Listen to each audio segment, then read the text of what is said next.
李承志，你一个大学生回村玩泥巴，我们家小曼不能跟你丢着人。就是，现在谁还用土碗啊？就是土了吧唧的，没人要。我妈说的对，烧窑能有什么出息？我同学老公在城里开公司，一年赚几百万。小曼，3年前你支持我学陶艺，你说我烧的杯子比店里卖的好看。今天我回来烧窑，你说我没出息，18000，退就退。哪个姑娘愿意嫁给一个玩泥巴的？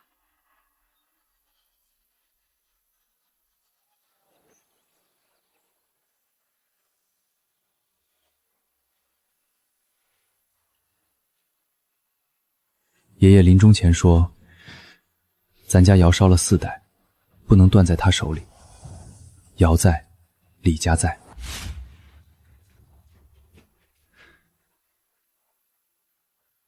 你真要烧窑？爸，咱家的窑不能断。你爷爷那会儿烧窑欠了一屁股债，身子也累垮了，最后是让人从窑里抬出来的。现在又该欠腰飞屁股，最后是抬着出窑的。爸，不委屈，这窑我烧定了。你一个大学生回村玩泥巴，我们家小曼不能跟你丢着人。哪个姑娘愿意嫁给一个玩泥巴的？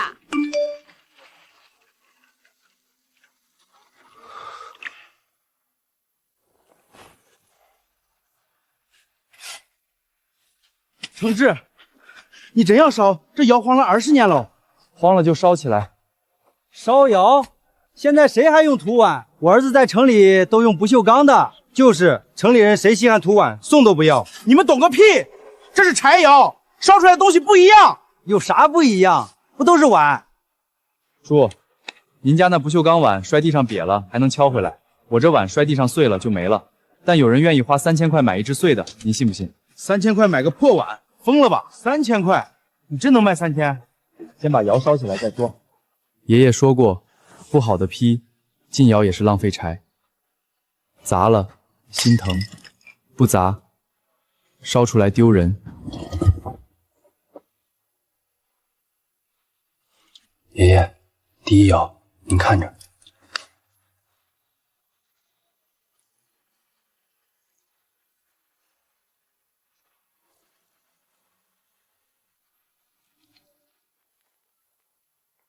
他说烧窑没出息，他说他同学老公一年赚几百万，他说他不想在村里待一辈子，他都说了，我也都听到了，但窑火不能停。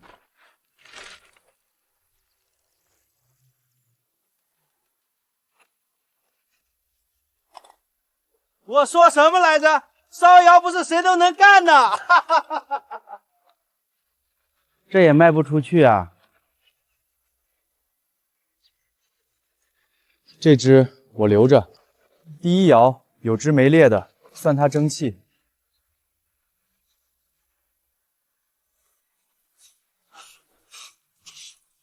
你还烧？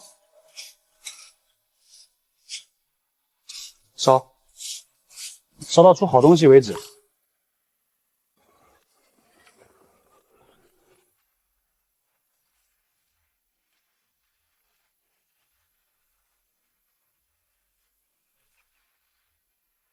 这是青花泥。孙爷爷，您说什么？你爷爷当年用的就是这泥，他说这泥只有咱村后山有，烧出来的瓷器釉面温润，别的泥烧不出这个味儿。你爷爷走后，窑荒了，再也没人来挖过这泥。小子，你爷爷要是知道你把窑烧起来了，他在天上也能闭上眼。孙爷爷，您教我怎么挖泥，怎么配，怎么烧。行，你看，上面这层是浮土，不能用；下面这层发青的才是青花泥。挖的时候要小心，不能混了沙子，混了烧出来就有黑点。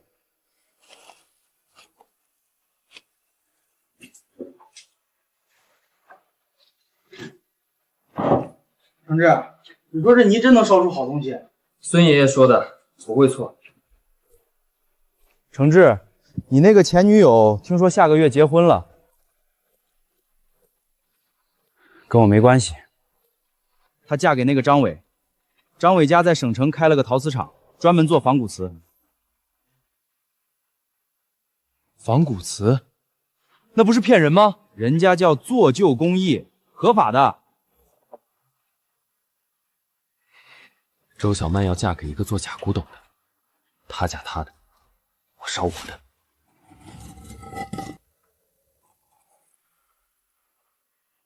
这是烧出来的。孙爷爷说的对，这泥烧出来的东西确实不一样。这东西能卖多少钱？不知道，但我知道不能贱卖。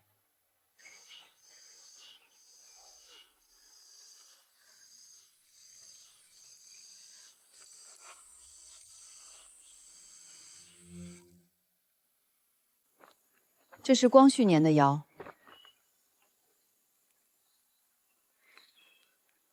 你认得？我不认得窑，但认得柴窑釉色，省城找不到第二家。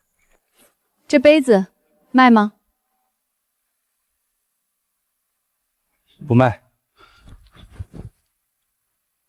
为什么？怕我给不起价？因为您还没说买回去做什么用。我的茶空间，客人来了，我用最好的杯子给他们泡茶。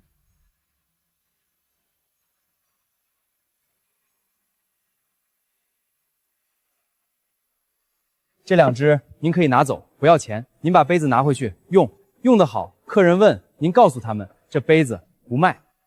你是第一个不收我钱的窑工，行，我收下，但我有一个条件，下个月省城茶博会，我帮你设一个展台，不收钱。好。承志，我嘴欠。他说的对，别让不相干的人耽误烧窑。你真不恨周小曼？恨他有什么用？恨他窑就不烧了，恨他爸的病就好了。我现在只恨一件事，烧了5窑才出这几只好东西，太慢了。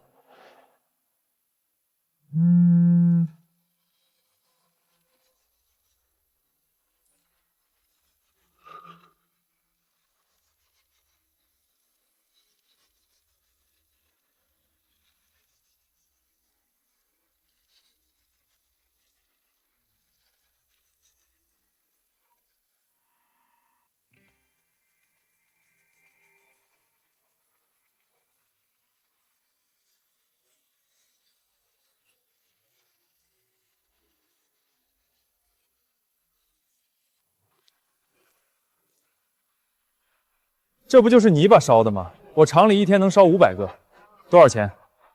我全买了。不卖。不卖你摆出来干嘛？10万，把你窑里最好的东西拿出来。摆出来是让人看，让人知道还有人在烧柴窑。张总，您那厂里烧的叫仿广瓷，做旧了当老物件卖，那是骗人。我这窑烧的每一只都是真的，您出10万买不走。走吧。你等着！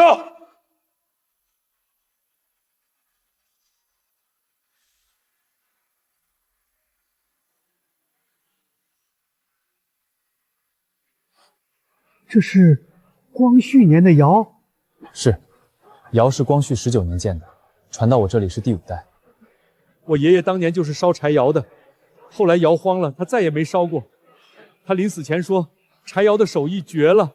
老伯，这只您拿回去，不要钱。您爷爷烧过窑，这杯子是给他老人家的。你今天把张伟得罪透了，陈志，你不开网店，不搞直播，不卖给不懂的人，那你打算怎么活？靠懂的人活，100个不懂的人，不如1个懂的人。你说的对，但懂的人不会自己找上门，你得让他们知道你在烧。所以我来茶博会了。下个月省里有个非遗传承人评选，我帮你报了名，你去。不是为你自己，是为这口窑。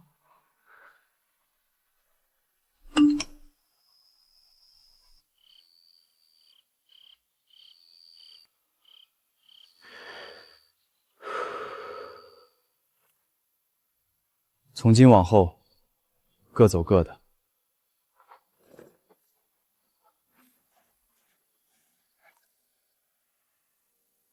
这是省城老字号的桂花糕，给你爸带的。谢了。你这手法跟谁学的？跟我爷爷，他当年就是这么修的。不一样，你爷爷那一辈烧窑是为了活着，你烧窑是为了不让它断了。苏姐，你说话咋跟念诗似的？你多听几遍就习惯了。程志，你有没有想过把窑搬到省城去？搬？苏姐，这窑光绪19年建的，窑砖是爷爷的爷爷一块一块砌的，搬不走。那你就打算一辈子待在这儿？这有什么不好？宜评选的报名表，我帮你填好了。下周3面试，在省城，你得去。行，谢谢你。程志，那个苏婉是不是对你有意思？爸，你说什么呢？他是来谈生意的。你爷爷当年也遇到过这样的人，城里来的说要帮他卖窑货，那人也没再来。苏婉不一样，他来了3次了，每次来都坐着看半天火，不看手机不催我。你自己看着办，别被骗了啊！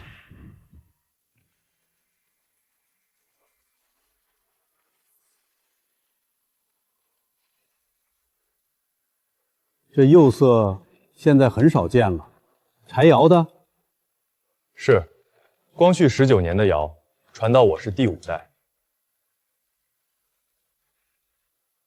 你大学学的是农学，不是陶艺？是，但我从6岁开始跟着爷爷揉泥。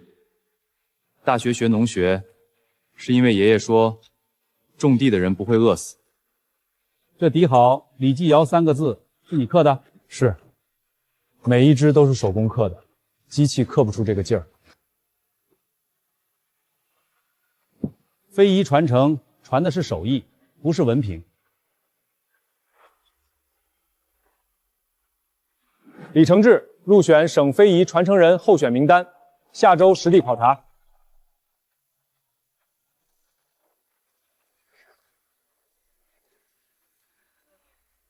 你手抖什么？面试的时候可不抖。紧张，揉泥的手不习惯握笔。擦擦，下周考察你准备一下，窑要收拾干净，账目要清楚，产品要有记录。非遗评选不是看你手艺好不好，是看你有没有能力把这门手艺传下去。账目清楚，说明你会过日子，会过日子才能传下去。这窑保存的不错，你爷爷那辈人手艺好。爷爷临终前说：“窑在，李家在。”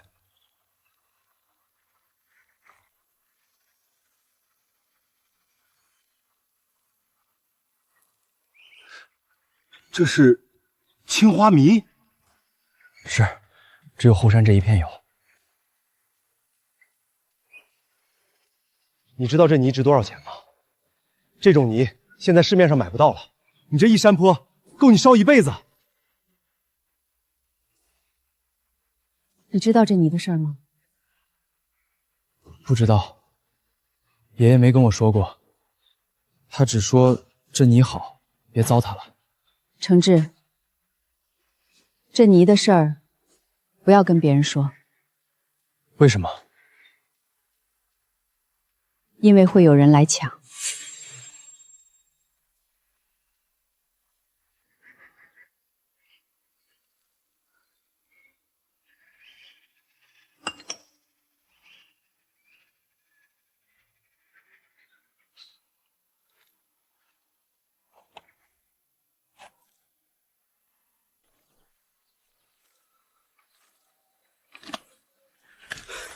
郑志，后山来了好多人在挖泥。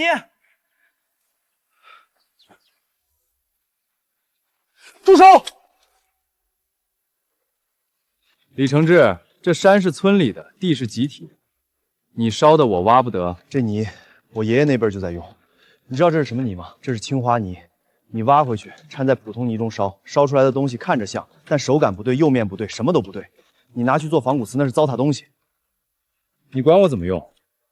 我给你钱，1车5000，够你烧3月的柴了。把车上的泥卸下来，现在。听不懂人话，卸，快啊！你等着，我找村长，这地是我们集体的，不是你家的。张伟，你找村长没用，这泥村长知道，他小时候就见过我爷爷挖，20年来没人动过，因为村里人都知道这是李家的泥。李家？你李家算老几？李家算老几？我告诉你，光绪19年，李家先祖烧窑养活了大半个村。你爷爷的爷爷那时候还在给别人扛活。承志，张伟那个人不会善罢甘休，你得防着点儿。你爷爷当年就是太实在，被人骗了，你可不能走他的老路。孙爷爷，我知道了。你爷爷当年就是被这种人骗的。那人说帮他卖窑货，收了一批最好的杯子，再也没回来。你爷爷气不过，连夜烧窑，烧坏了身体。爸，我不会让人骗。你比你爷爷硬气。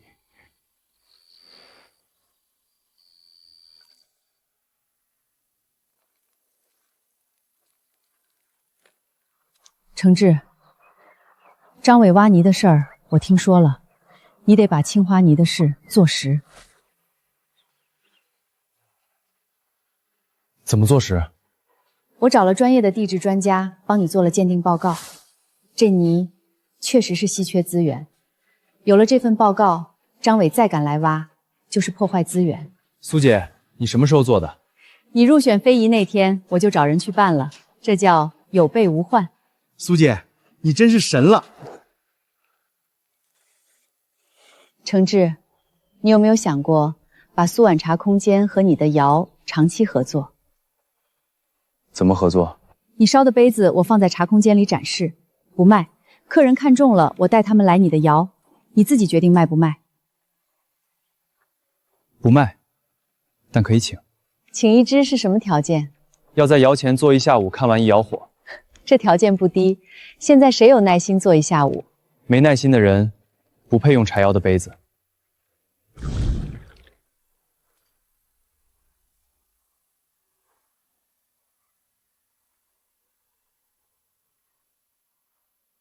这个杯子在哪里买的？我找了很久。是一个年轻人用光绪年的老窑烧的，想看？下周6跟我去村里，在他窑前坐1下午，看完一窑火，他觉得你懂，就请你一支。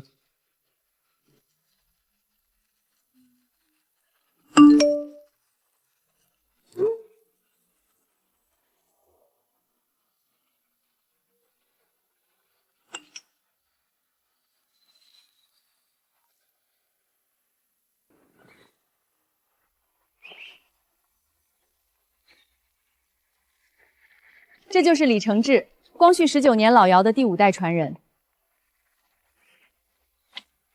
你就这么用手揉，不戴手套？戴手套摸不到泥的脾气，我能试试吗？这活看着不难，其实不易。我学了22年。我以前觉得看火有什么好看的，做了1下午才知道，烧窑跟养孩子一样。火太猛伤着，火太弱养不大，刚刚好最难。这只您请回去，不要钱。我呢？我做了1下午。您学会了揉泥，下回来我教您修杯，修好了也有。你这是让我上瘾啊！你今天请出去3只，比卖出去还值。卖出去钱是我的，请出去名声是人家的。承志，你这个人迟早要出名。出不出名，窑都得烧。承志，你瘦了？没瘦，还壮了。你小时候，你爷爷也这么给你洗脚。他说这双手将来是要揉泥的，不能糙。嗯。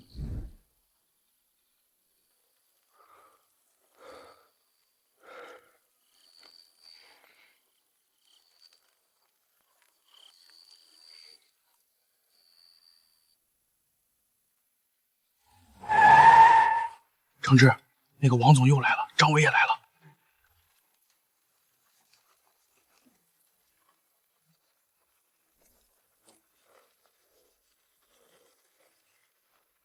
李老板，又见面了。这次我不是一个人来的。张伟，你认识？认识。李承志，王总投了500万跟我合伙，你那个青花泥要么卖，要么租，你选。不卖。李老板，我不是来跟你商量的。你后山那坡泥地质报告我看了，确实是好东西，但你一个人守得住吗？这是租赁合同，每年给你20万，租你后山采泥权，你继续烧你的窑，不耽误。王总，这泥挖出来，你们拿去做什么？当然是做高端陶瓷，一只杯子卖2万，比你的破杯子贵多了。你做的是仿古瓷，用我的泥做假古董，那是糟蹋东西。李老板，你说话注意点，我们是合法经营。王总，您那合同我不签，这泥不卖不租。您要采，先去跟村里说，地是村集体的，我做不了主。你以为村长能挡得住我？你等着。李承志，你敬酒不吃吃罚酒，你那非遗名额我也报了，到时候看谁选上。承志，他也要报非遗？报就报，他做的是假古董，评委看得出来。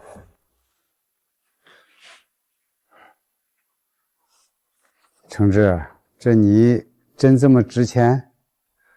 爸，泥不值钱，值钱的是手艺。泥再好，烧坏了也是废品。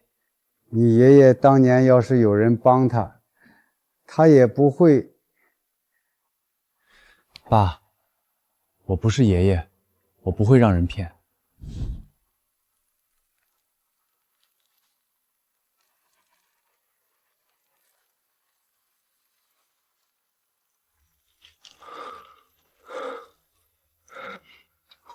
我知道。我帮你查过了，张伟申报的作品是仿古瓷，做旧处理过的。如果评委看不出来，那就是有人帮他。那就让他帮。你放心，我也找了人。省里最老的那位评委，当年见过你爷爷的作品，他认得柴窑的味儿。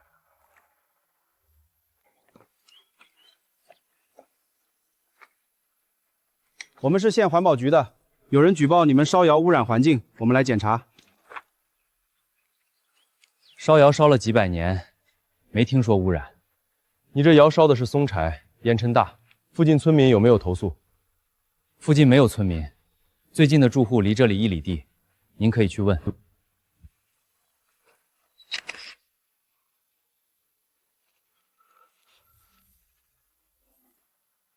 谁举报的？举报人信息保密，是张伟吧？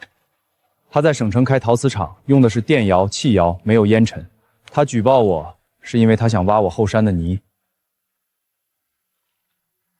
你们是不是收了钱？别喊，别喊，让他们查。承志，万一真的超标呢？超标就改，窑不能停。承志，那些人来过了。来过了，取样走了。你爷爷当年也被举报过，那是民国时候，有人想占着窑，举报他烧窑熏坏了庄稼。后来呢，村里人联名保他，因为这窑养活了半个村儿。孙爷爷现在不是民国了，人心没变，你好好烧，村里人心里有杆秤。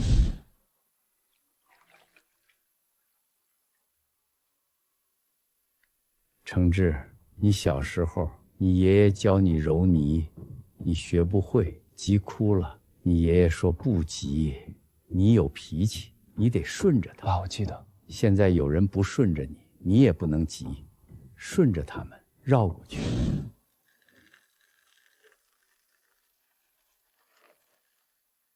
张伟举报你的事儿，我知道。你打电话就为了说这个？我想见你。你结婚了，别来了。烟尘排放略超标准，但属于老窑结构问题，不是烧制工艺问题。限期1个月整改，加装除尘设施。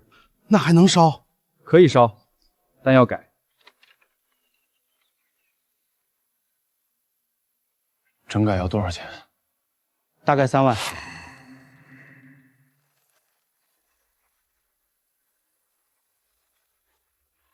承志，咱账上只剩8000块，3万拿不出来。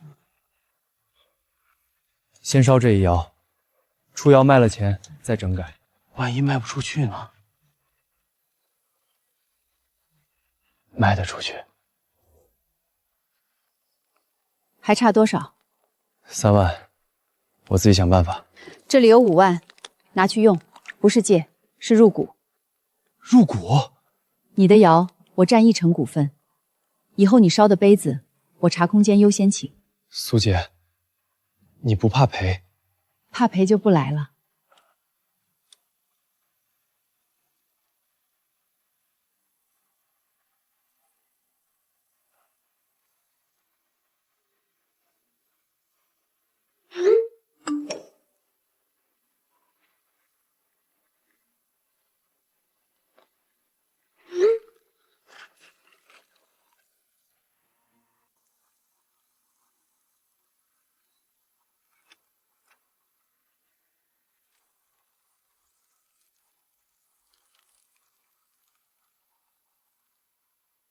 成了！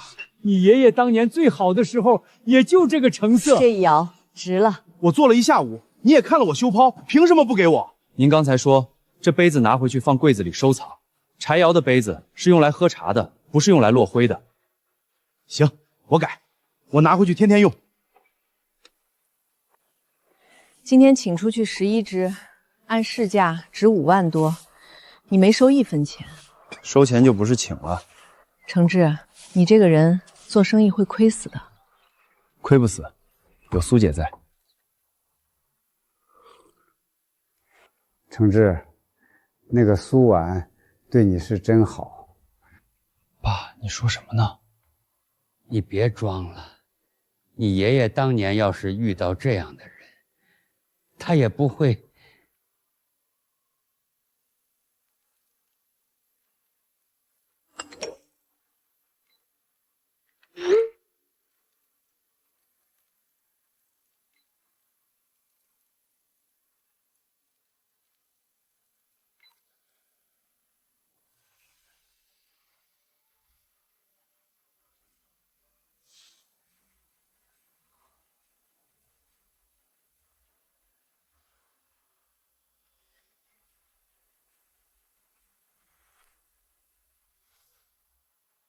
这釉色怎么看着像做旧的？是古法烧制，不是做旧。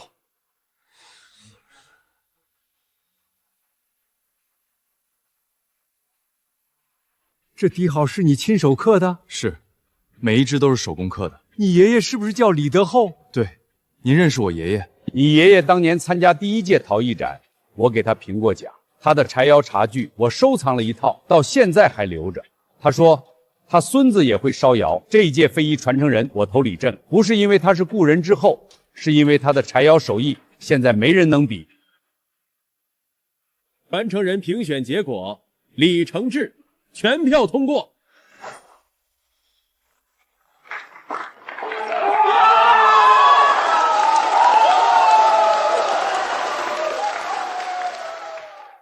不公平！他认识评委，这是黑幕！小伙子，你那个仿古瓷釉色是做旧药水泡的，我闻得出来。你拿这种东西来参评，是对非遗的侮辱。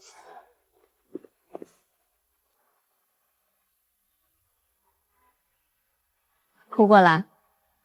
风大。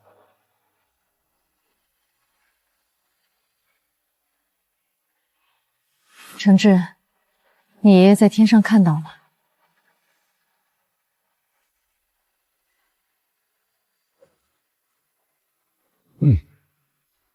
爷爷，非遗评上了，窑没断。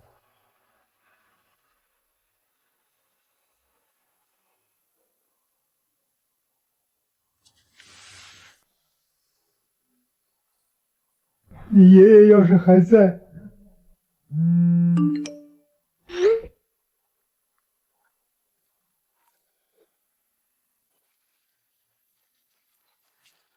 周小曼来了。我离婚了。这和我有什么关系？我错了，张伟他不是人，他在外面有女人，还打我。你来找我究竟想要什么？我只是想看看。小曼，你当初选了他，现在你回来了，但我已经不是3年前那个李承志了。拿着杯子回去，用它喝茶，别再来找自己。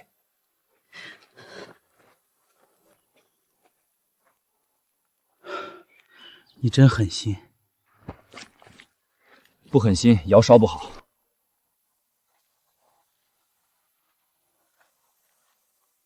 他来找你了，你怎么想？我烧窑的时候心里很静，但他一来，心里就不静。那你就别让他来。苏姐，你为什么一直帮我？因为你烧的杯子好看，还因为你这个人有点傻。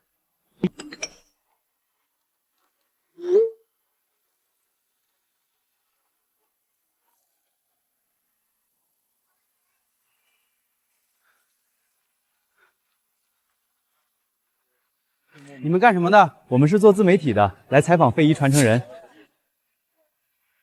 别拍，不接受采访。只是拍几张照片。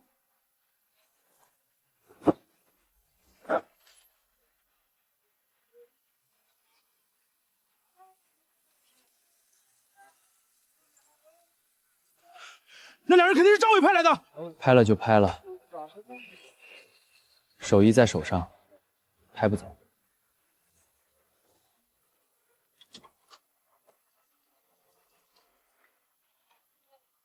网上有人发帖说你用工业原料做旧，冒充柴窑。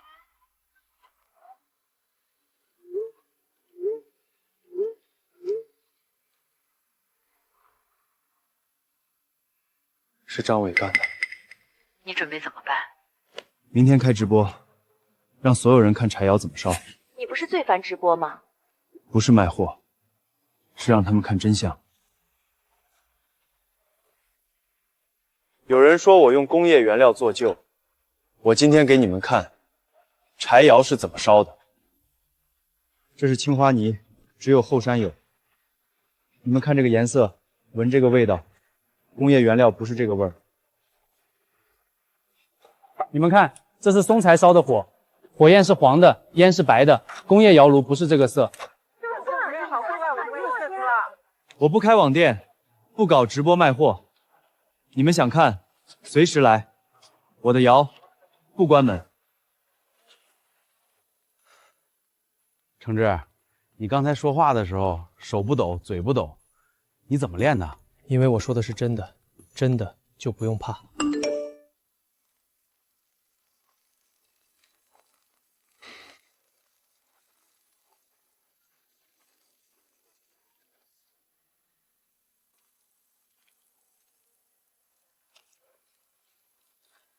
承志，我有话跟你说。说。我喜欢你。苏姐，别叫苏姐，叫苏婉。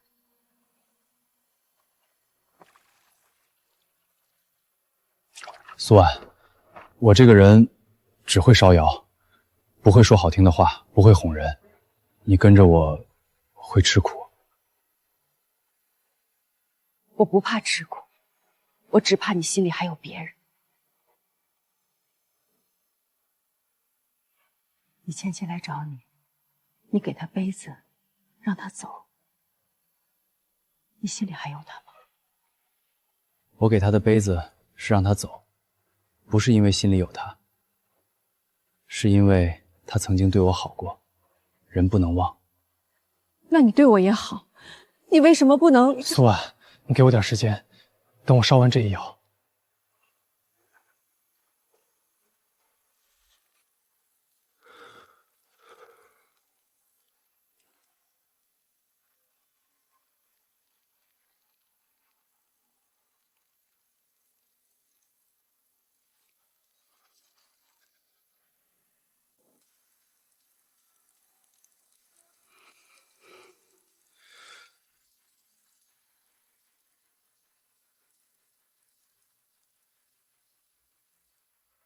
承志，这是窑变，几十年没见过的窑变。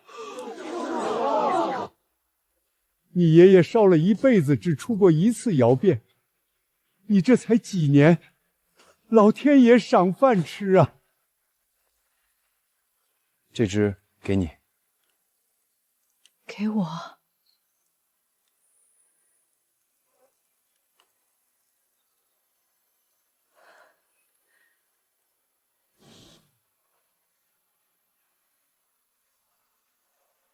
你还没有回答我。苏婉，我这辈子只会烧窑，窑在我在，你愿意跟一个烧窑的过一辈子吗？我愿意。爸，今天窑里烧出窑变了。承志，那个苏婉是个好姑娘，你爷爷要是还在，也会高兴。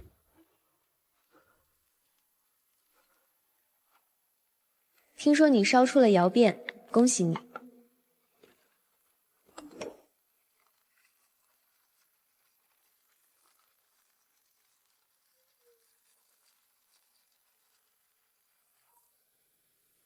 李老板，我今天不是来跟你商量的，村集体已经把后山的开采权承包给我了，这是合同，村长签的字。村长，您签了？承志，村里穷，王总出每年30万，村民能分钱。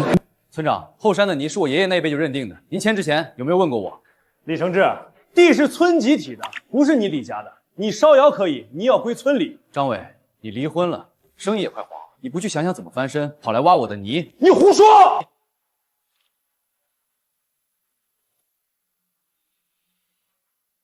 这泥是国家稀缺资源，不是谁想挖就能挖的。王总，您想采，先去省里批，批下来，我让您挖。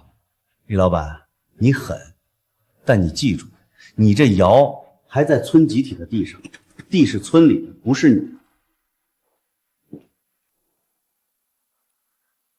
承志，村长签了合同，你怎么办？窑是光绪19年建的，100多年了，地换了多少茬，窑没倒。我不会让它倒在我手里。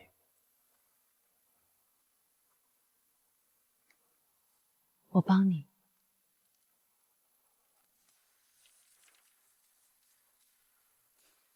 承志，你爷爷当年也遇到过这种事儿，有人想占窑，他没让。爸，我也不让。好。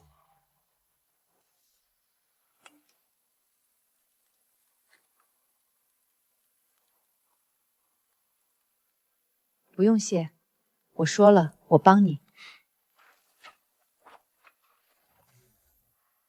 李老师，我们看了您的直播，也听苏姐介绍了您的事迹，今天想拍您烧窑的全过程。拍可以，别耽误我干活就行。李老师，有人说您这窑要拆了，是真的吗？窑在光绪19年建的，100多年了，风吹雨打都没倒，不是谁说拆就能拆的。可是村长已经把后山的开采权承包给王氏集团，您不担心吗？地是村集体的，但窑是祖上的，谁要拆窑，先把我埋了。村长，村民反映您未经村民代表大会同意，就把后山开采权承包给了王氏集团，这是真的吗？这位记者同志，我们是合法承包，合同手续齐全。村长，您能出示村民代表大会的会议记录吗？村长，您签合同的时候说每年给村民分30万，钱呢？在哪儿？钱呢？村长骗人！钱还没到账。李老板，你厉害，但你记住，这官司你打不赢。节目今晚就播，省里领导会看到，让你放心，公道自在人心。谢谢。郑智，节目播了，王总那边可能会更疯狂。窑在，我不怕。你爷爷要是能看到，他看到了。承志，我在电视上看到你了，你真厉害。我是王氏集团律师，来找李老板谈事儿。谈什么？王总愿意出200万买下你这口窑，条件是你搬走，窑拆了重建。王总说可以在省城给你建一个更好的工作室。先生，这口窑光绪19年建的，窑砖是我爷爷的爷爷一块一块砌的。你告诉我，省城的工作室能搬走这些砖吗？你这是回去告诉王总，窑不卖，别说200万，2000万也不卖。刚才那句话够王总难受3月的。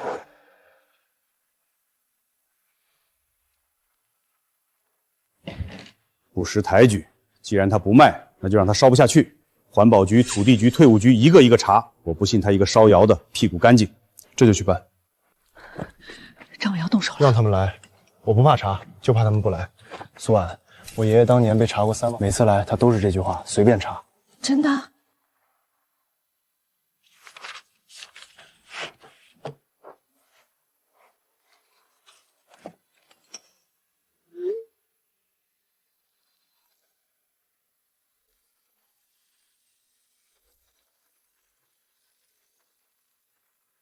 李承志，我们接到举报，你的窑烟尘超标，限期整改未完成。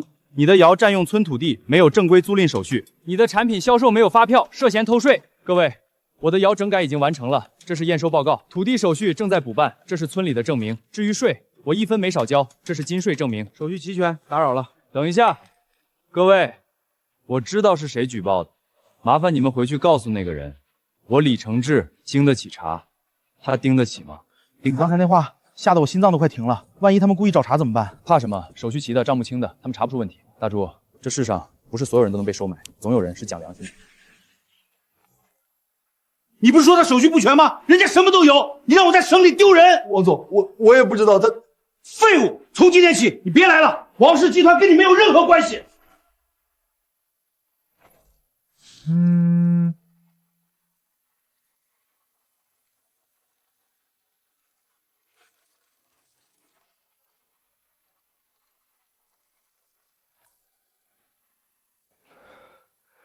你也走，你们都走，我张伟没有你们照样活。张伟，我们离婚的时候，房子是婚前财产，归你，车归我，这是离婚协议，你签了。你去找李承志，他一个烧窑的有什么好？他至少不骗人。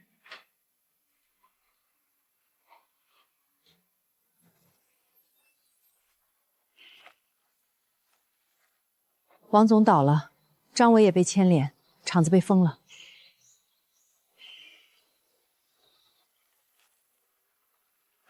他倒了，跟我没关系，我烧我的窑。承志，你就不高兴？高兴什么？一个倒下去，还会有下一个。我能做的就是把窑烧好。承志，你爷爷当年要是能看到今天，孙爷爷，以后这窑还会更好。你比爷爷更硬气。承志，你爷爷的坟该修了，等这一窑出完，我去修。你爷爷要是知道你把窑保住了，他在天上也能闭上眼。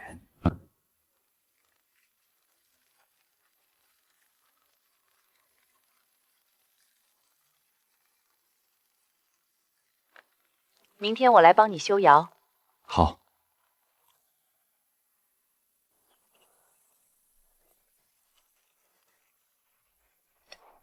那块砖歪了，光绪年的砖不能这么码。这窑还真被他保住了，人家有手艺，有本事，保得住。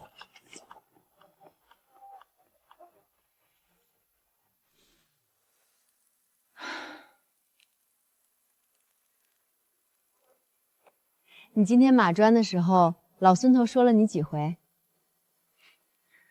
？7回。你不生气吗？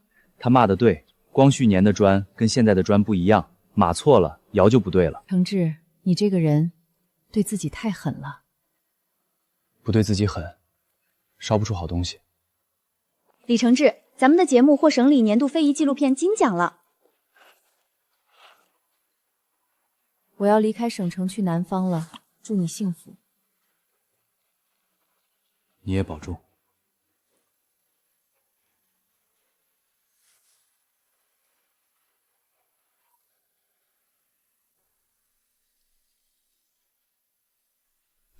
省文化厅非遗处的李老师，省里想请您去省城做一个柴窑技艺的专题展览。我们想把您的作品、老窑的历史、柴窑的工作成长都搬到省城博物馆，展期1个月。我不去。为什么？窑烧着走不开，你要展览，把我的作品拿去就行，人得守着火。行，我回去汇报。但李老师，领导想见见您，您能不能抽时间去一趟？行，我抽1天去城里。承志，城里展览是大事儿，你该去。苏婉，我不想去，是因为怕窑出事。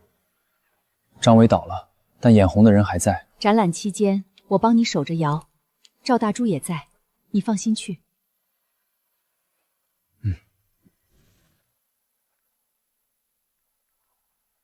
这釉色现在的窑烧不出来了。李老师，您这是国宝啊！厅长过奖，我只是没让窑断。李老师，我们想帮您把老窑申报高级文物保护单位，您愿意吗？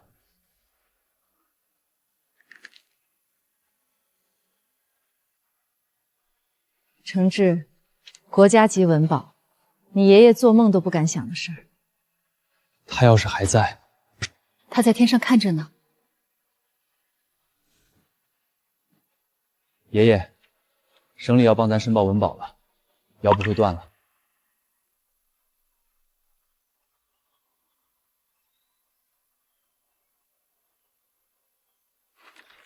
李老师，这窑的保存状况比我们预想的好。如果申报成功，老窑就不能拆、不能改，只能维护。不改，只维护。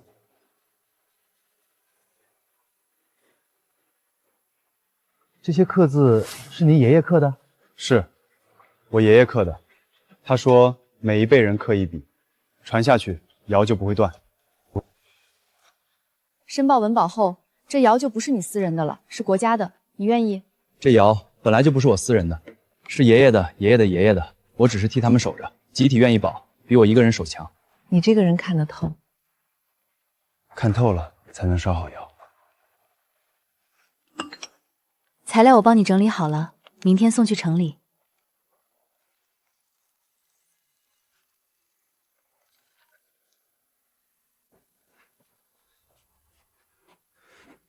承志，孙爷爷，我在。要申报文保的事儿，我听说了。好，你爷爷走的时候跟我说：“孙哥，窑别断了。”我答应他了。今天我把窑交给你了，孙爷爷，窑不会断。我知道。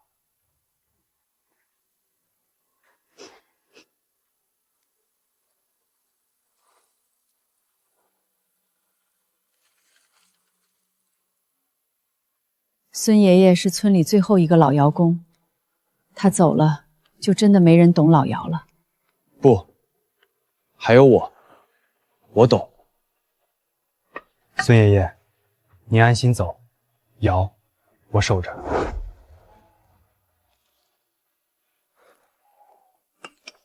承志，别太累了，明天我过来陪你。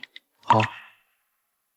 经委员会批准，李记柴窑列为高级文物保护单位，任何集体和个人不得拆除、改建、破坏。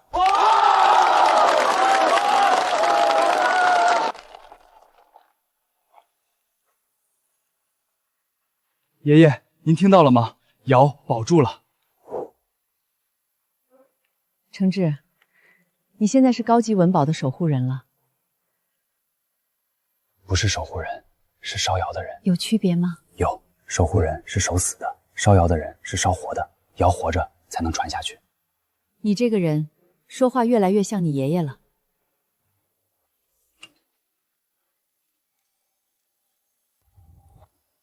好好过日子。好。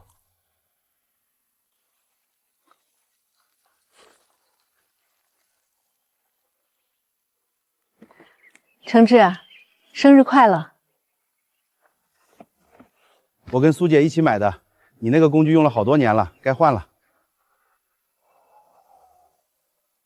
谢谢。许个愿吧。希望窑一直烧下去。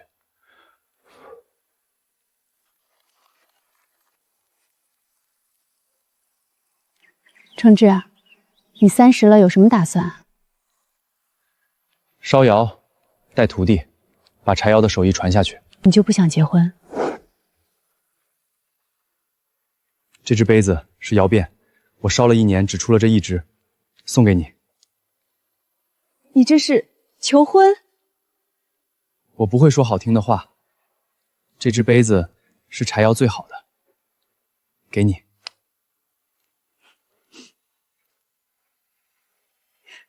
我愿意。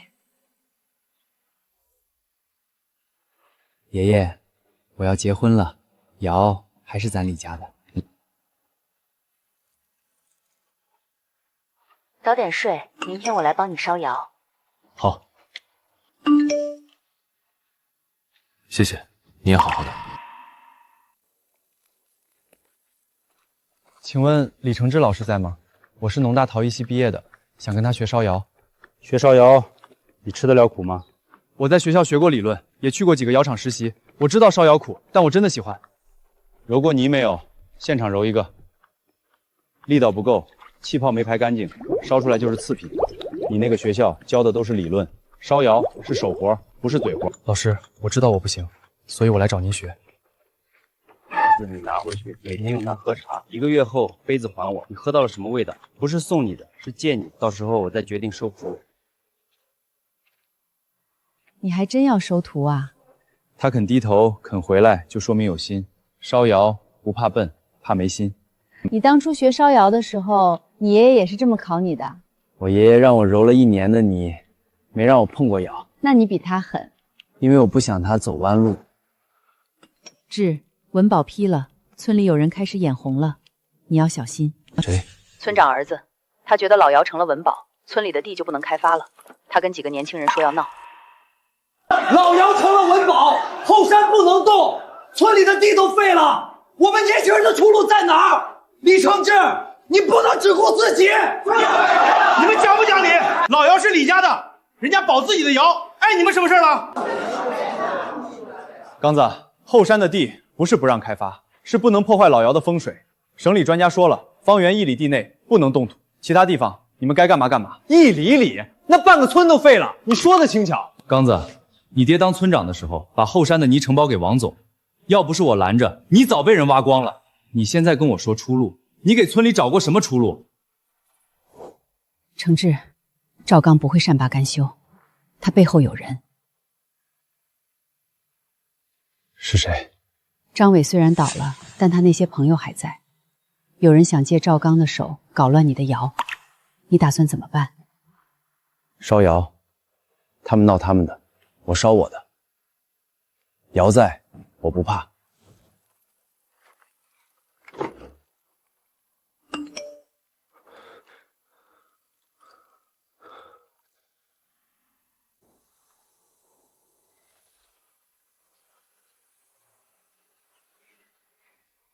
你用它喝茶了？每天喝，一开始觉得苦，后来慢慢不苦了，再后来有一点点甜。你知道为什么甜吗？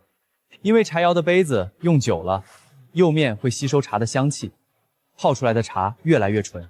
我问的不是这个，你学的是理论，我要问的不是这个，那是什么？你喝了1个月的茶，有没有想过，为什么有的人愿意花几千块买一只杯子？因为用它喝茶的时候心里静。从今天起，你每天早上5点来揉泥、修坯、洗泥浆。3个月后，我教你烧窑。谢谢老师。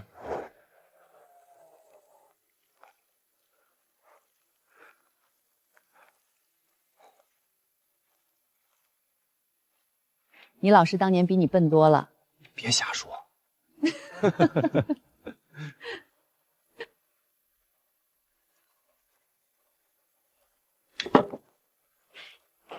老师，村里那些人还会来闹吗？会。那您不怕？怕，但不能因为怕就不烧了。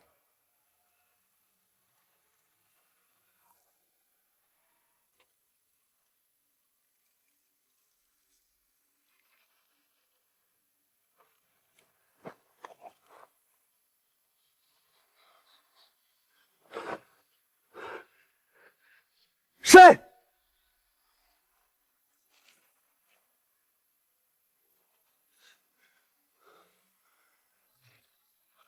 怎么了？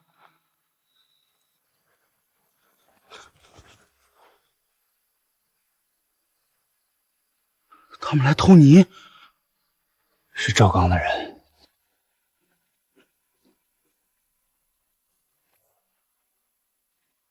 刚子，昨晚你带人去后山偷泥，这事儿你怎么说？你有证据吗？照片上有我的脸吗？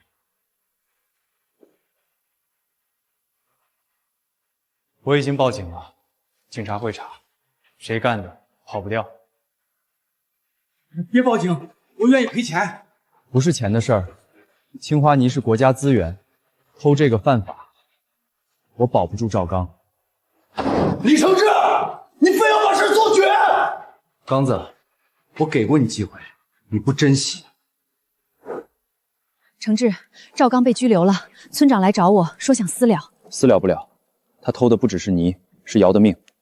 你就不怕村长以后更难为你？苏安，从爷爷那辈儿起，这瑶就有人眼红，我不能因为怕就把瑶让出去。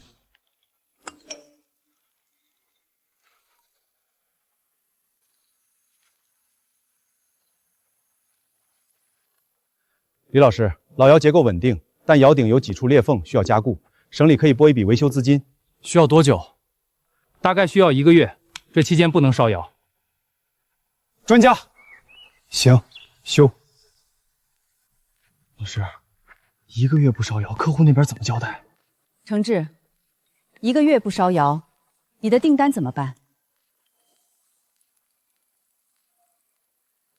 跟客户说，等不了，退钱。这样你会得罪很多人。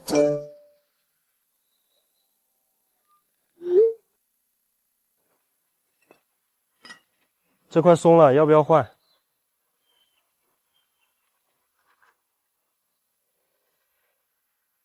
这砖都酥了，不换能行吗？不换，这是光绪年的原砖，换了就不是原来的窑了，加固就行。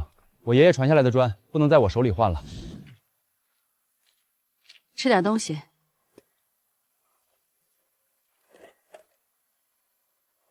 苏婉，村里人怎么看我？赵刚被抓，村里有人说我太绝情，连从小一起长大的人都送进去。苏婉，有时候我也会想，是不是我太硬了？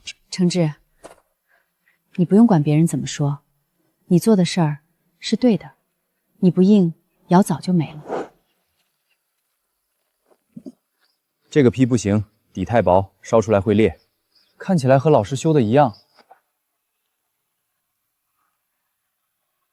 你摸，我的底比你的厚1毫米，这1毫米就是裂和不裂的区别。老师，我什么时候才能有您的手感？我揉了22年，你才3个月，不急。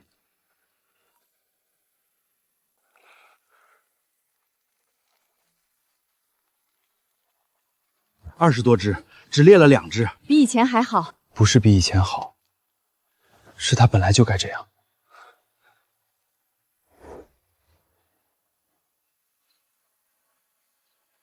承志，你有没有想过再建一座新窑？新窑，老窑烧出来的东西供不应求，你不能一辈子只守着这一口窑，收徒弟也得有窑给他们烧。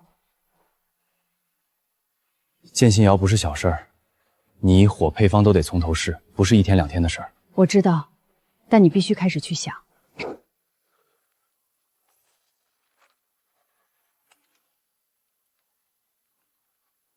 别熬夜，新窑的事儿慢慢来。睡不着，可以陪我聊。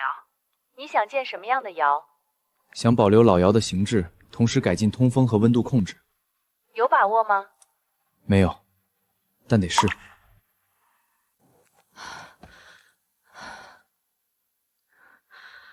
我有重要的事跟你说。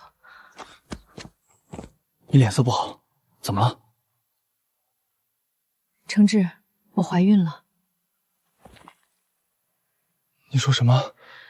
我怀孕了，2个月。你不高兴？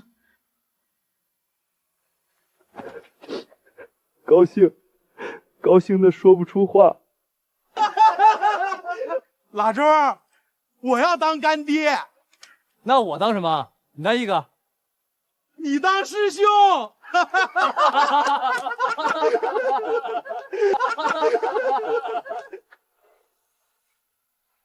爷爷，李家的窑有后了。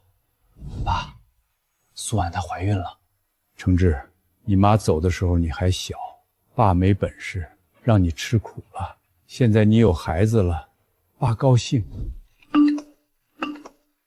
听说苏婉怀孕了，谢谢。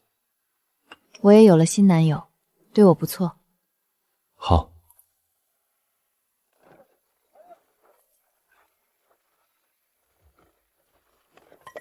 承志，你歇会儿，你老婆怀着孕呢，你别累着她。我不累。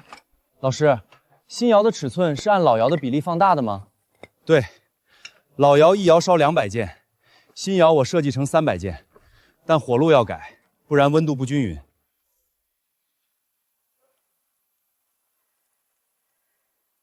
承志，你说孩子叫什么名字？叫李继尧，继承的继，窑火的窑，窑不能断，孩子也不能忘本。行，听你的。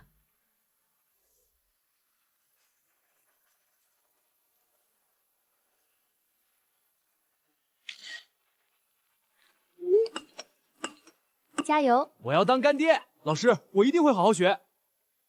恭喜，新的开始。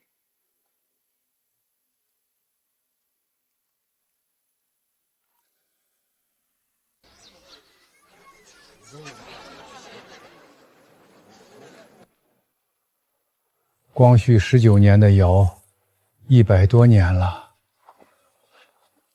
爸，以后他还会立100年。你来点。我害怕。怕就对了。我第一次点火，手也抖，但火不会因为你怕就不着。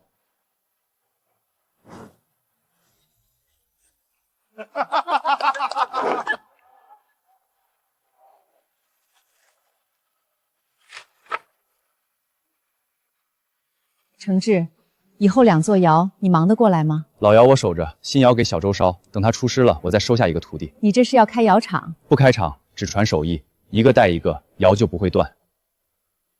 承志，爸这辈子最对不起你妈，她走的时候，爸没钱给她治病。爸，别说了。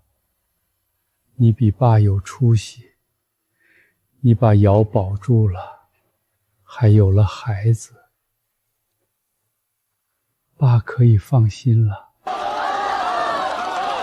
小季瑶，你爸的新窑出好东西了，来看一个。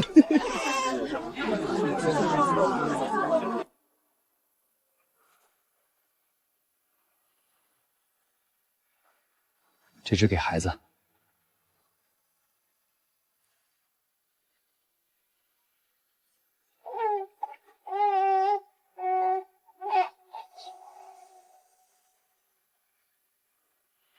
你说他以后会不会烧窑？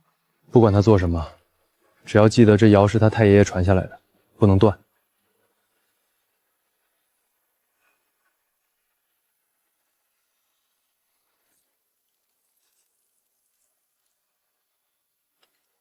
早点回来，孩子哭了哄不住。爷爷，窑没断，以后也不会断。